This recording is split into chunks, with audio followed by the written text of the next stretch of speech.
For the last couple decades, the number one way that people are getting their guns stolen from them, and it's a very foolish way, is thieves are targeting people at places that they know they can't bring their guns in, places like arenas. And then they're driving around and they're looking for signs that there might be a gun in that car. Things like stickers on the car that say protected by Smith & Wesson or have a little family of guns on there. And then they're just going to break in and they're going to steal your guns. Other identifying things are things like hunting stuff. This is something I'm guilty of, is leaving blaze orange vests in my truck. It typically shows a thief that there's probably a gun in that car. But regardless of how they're targeting cars, because sometimes thieves just break into cars and they stumble across guns as they do it because they're breaking into cars in neighborhoods and that sort of thing.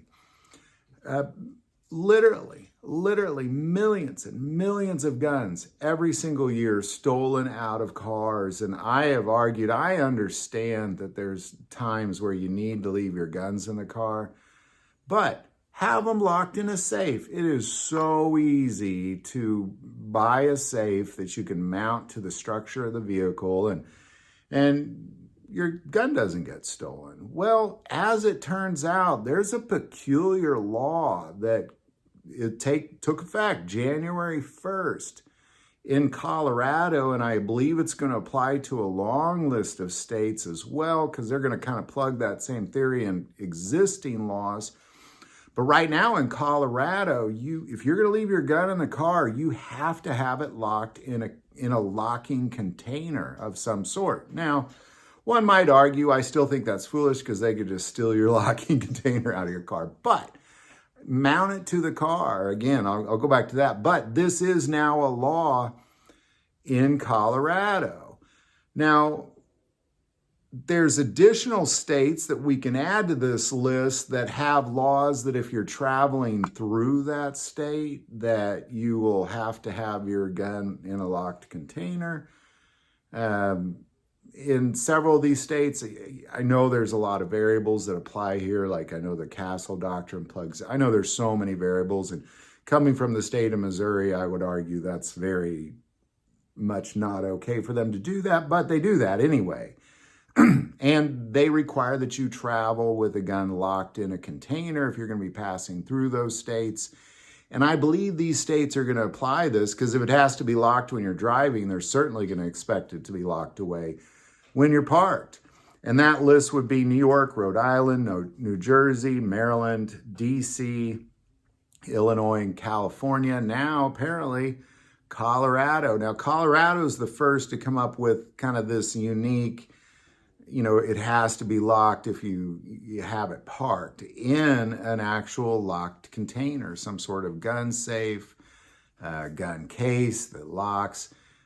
And the description that they're going to give when you look at the law is going to revolve around the same thing you'd have to lock a gun in if you traveled in an airplane. The same thing. If you travel on an airline and you check a gun and you check it, it's going to have to be in a locked container.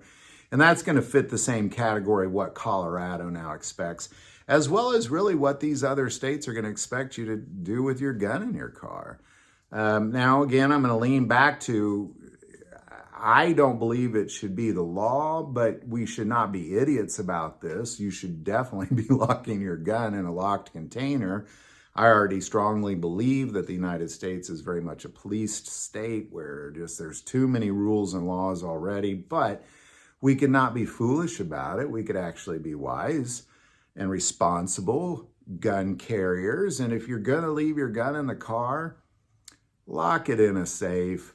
I got some links for some safes below that, I put these in my cars in the past and they're fantastic. They definitely serve the purpose.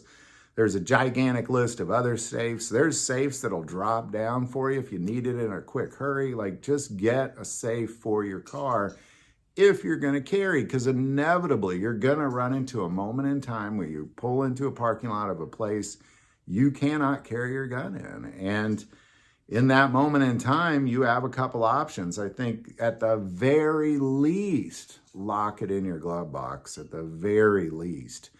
But apparently, if you're in Colorado and New York, Rhode Island, New Jersey, Maryland, DC, Illinois, and California, it has to be in a locked container. So there you go. I'd love to know your thoughts on all this. It's kind of a strange new law, but honestly, the sheer volume of stolen guns out of cars in America, just as a gun owner myself, makes me think that there's a lot of stupid gun owners out there, a lot of really, really stupid gun owners who are being incredibly irresponsible with their guns. Should there be a law against stupidity? No, not at all. But we should wisen up. Get a safe for your car. Don't get your guns stolen. Most crimes are committed with stolen guns. So eventually that gun's probably going to find its way back to you with a knock on the door from the ATF, wondering what happened to your gun and why it ended up in a crime scene 5 states away. So just lock your gun in your car, man. Don't be a fool. And apparently if you're in these states, apparently you don't have a choice. But if you're in a state like mine, I'm still going to say lock it, lock that darn thing away. So there you go. Again, any thoughts or insight on this, definitely put it below. I do want to take a moment and say that most people watch this channel, hey, they're not subscribers. Click that subscribe button. It's free. Links below. Greatly increases the algorithm and our ability to get these messages out. But by far the most important part of this channel, we take prayer requests. So please don't ever hesitate to send that stuff in. And I'd also like to take a moment and say that if you're a praying person, look through the comments, because there's been some pretty heavy prayer requests coming through lately that could really use some good praying men and women. Just check it out. If you see it and you pray for that person, click that thumbs up button or whatever. But if you're a praying person, there's some pretty heavy stuff in there. Take a look. Thank you for watching this episode of God, Family, and Guns. And as always, love God, love your family, and love guns.